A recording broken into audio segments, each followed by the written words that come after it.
Here's the therapist. And who's the reader? To let us know what's happening?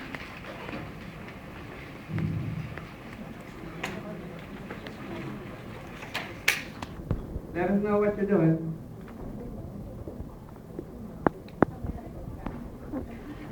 In English, I don't understand it.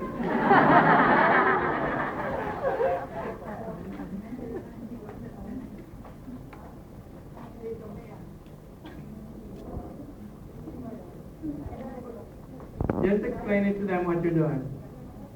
This is group number 1, so it's postural behavior called head control.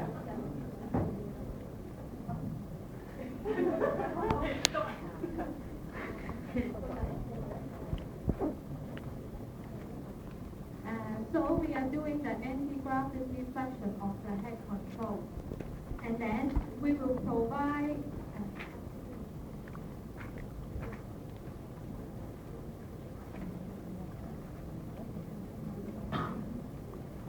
the child is sitting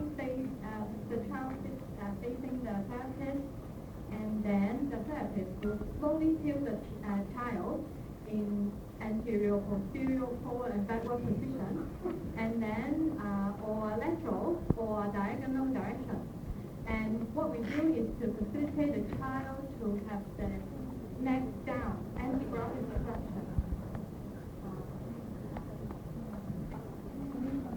To make it better, we can put some points in the middle to attract the child to the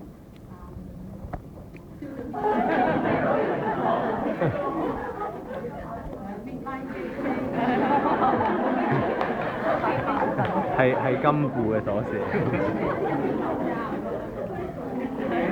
Very nice. Very nice. Good attempt. So let's see what kind of refinement we can do. Starting with the position, which is nice to have face-to-face, right?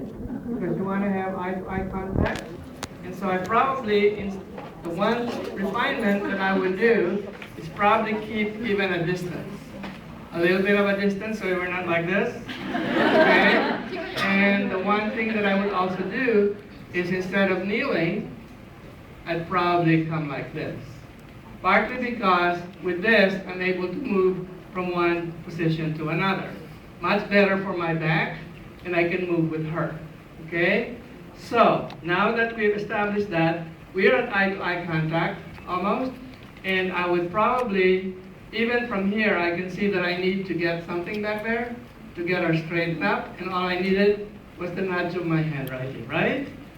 And all you had to do was that, and it's there, and I probably would, indeed, the book said, do some, oops, whoa, okay. So she's being shy, she can't look at me. But that's okay, you can look at me.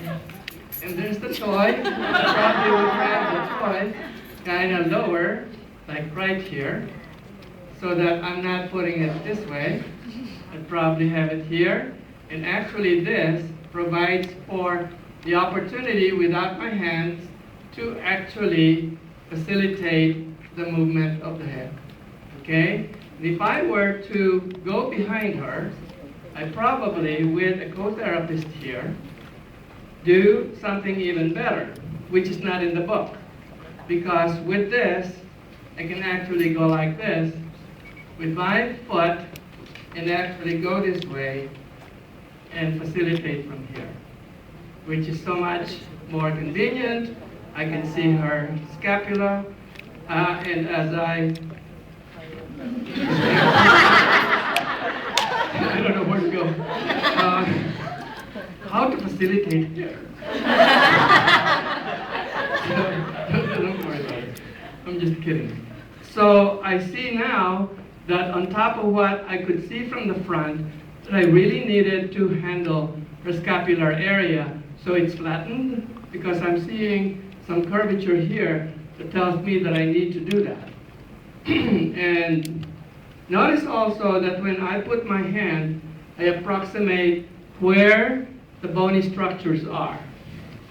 It's not like random.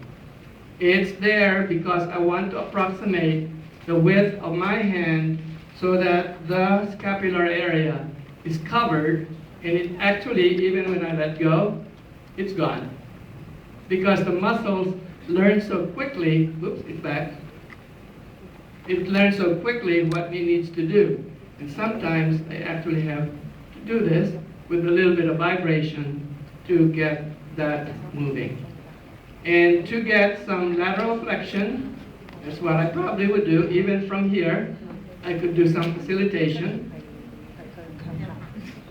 and do some anterior-posterior and probably even some rotational components to it as she reaches for things in the front with my very compliant co-therapist. Okay? So that's good. Thank you.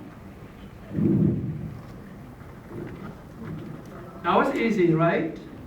Let's give them a hand.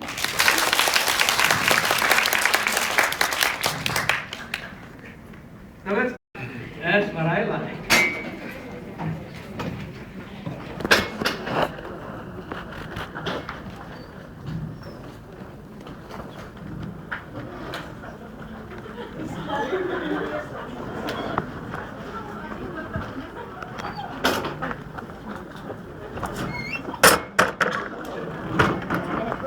Sorry? Oh, you put it right on. So is the baby.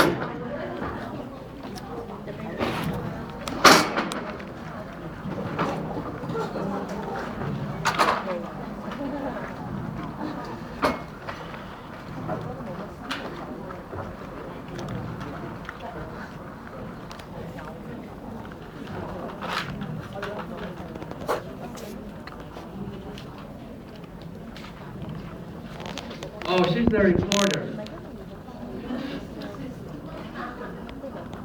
Okay? Right. Okay, we are going to do the first one of the trunk control is integration between flexion and extension in prone. So we need, I'm going to give him a point to traction. That's it.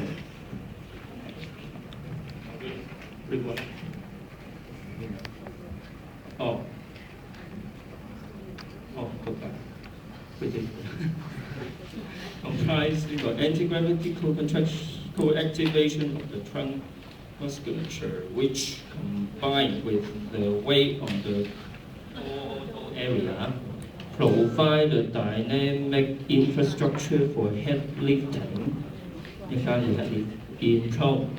Trunk control and shoulder stability develop subsequently with head control. 这个头大一上。What we're going to do, in prone, apply sustained pressure on the chest and the back, providing traction as necessary. Then aiming to elongate the short turn muscle. Short turn. Weight shift is made in a caudal and lateral direction to elicit axial rotation. And a mature weight shift. Mature. Monitor shoulder girdle reactions for compensations and manage accordingly. 係咪要做呢下？girdle shoulder girdle monitor 即係望下。嗰啲望下嘅劇。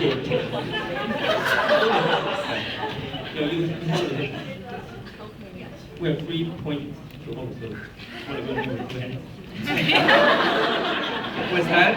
You need to hold it here and also the Yeah. back to what we're going to do. You want me to help?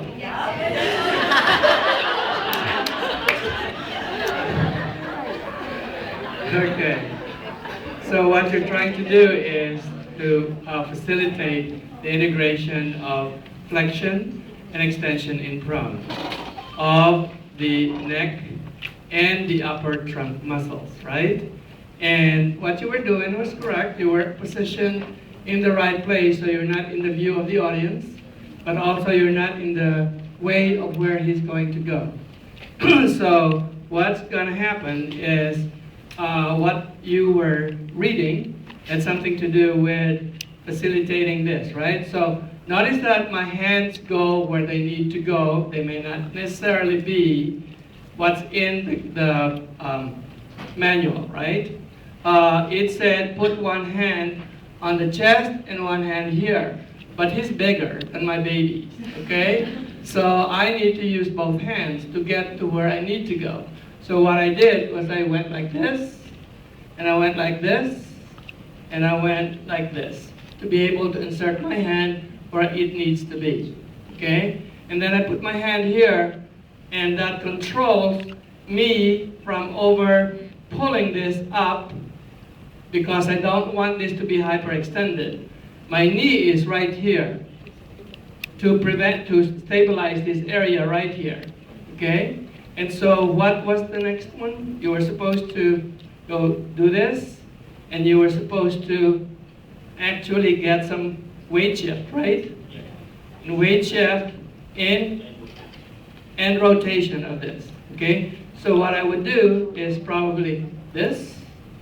By doing that, I'm having weight bearing here, while I have my hand right here in the area where it's not muscle, it's really bony structure around the ribs. And so it really makes him want to move.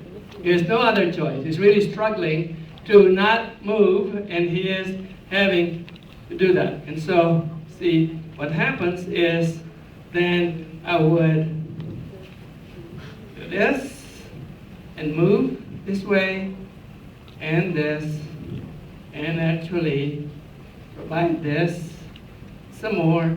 Repeat the same procedure so that you'll be higher.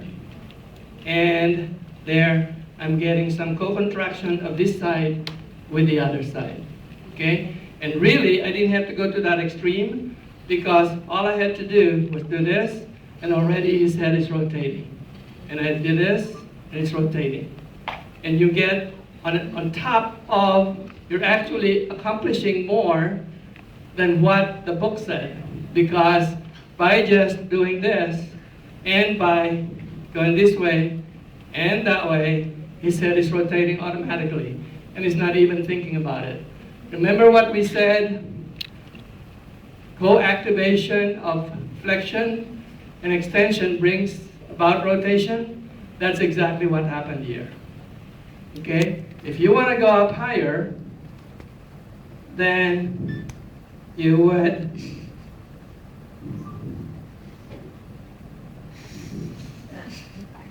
probably go this way,